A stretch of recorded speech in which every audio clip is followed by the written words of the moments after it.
there, everybody. Welcome back to The Secret Place. It's Steffa. I'm so glad you joined me today.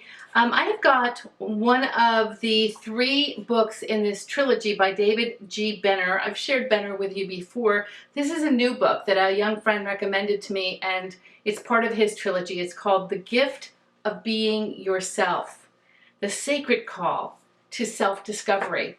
And you know how I love to share little snippets of good books with you that may lead you to be encouraged, edified, inspired, reflective, or even just get the book yourself and go deeper, much deeper into that place where I try to bring you during The Secret Place. This one is very small. There's one line from here that I want to talk about. It's on page 13 where Benner says, we do not find our true self by seeking it. Rather, we find it by seeking God. And I think that is just so immensely powerful.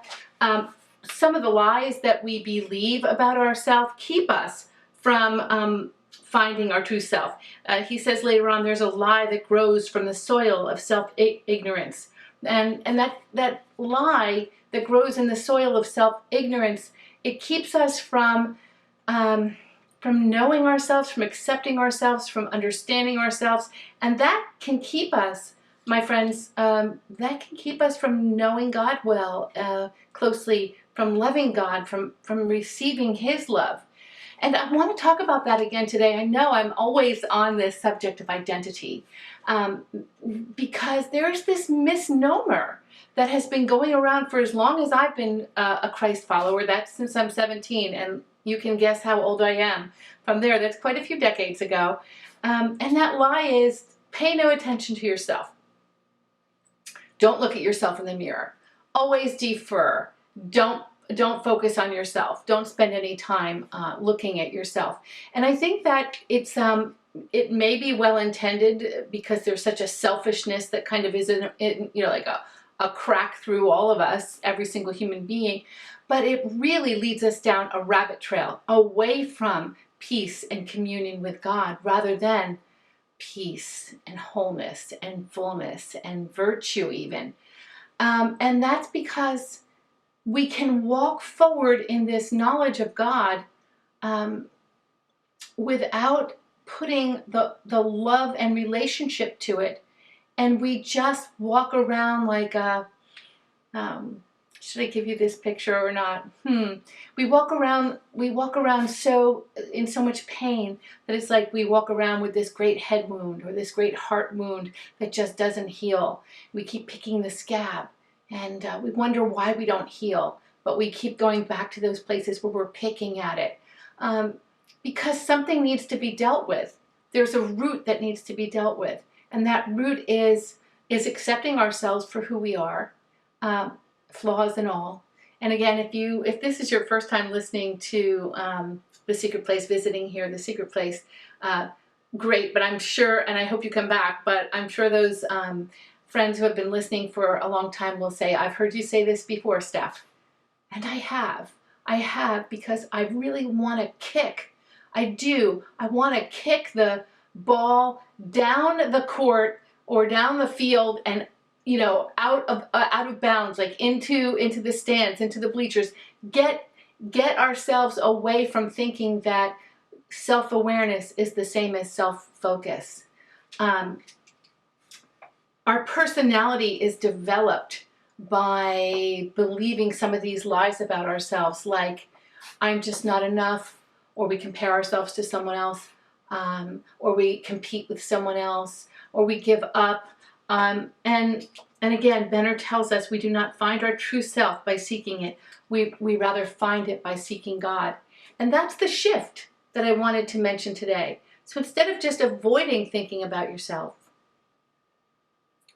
and seeking, who am I? Who am I? Who am I? Let's let that shift. Seeking God, Creator, my God, the one who made me. Who am I? Who am I? As we seek Him, who are you? Who are you, O Lord? Show me, reveal yourself to me, help me learn of you. And in the coming weeks, I want to talk about that more and more, the difference between the knowledge that we might have of God or the knowledge that we have about ourselves, like, yeah, I always do that, or yeah, this is me, I can always count on me doing that, or we do self-deprecation, yeah, that's predictable, I always go that route, rather than kind of just settle for the swamp, if you will, of our own self-abasement, or debasement, I should say. Just stop it and say, I'm gonna do something new in my life starting today. I'm going to seek God, and I'm going to concern myself with what He says about me. And I'm not going to focus on myself, but I'm going to be keenly aware that God will be revealing to me and showing me Himself, His truth, as I bathe myself in that my sense of true self will emerge. I'm so happy that you've come to visit the secret place today. If you've been following along for the last 3.5 years, you'll know that I typically do this once a week, 5 to 10 minutes once a week.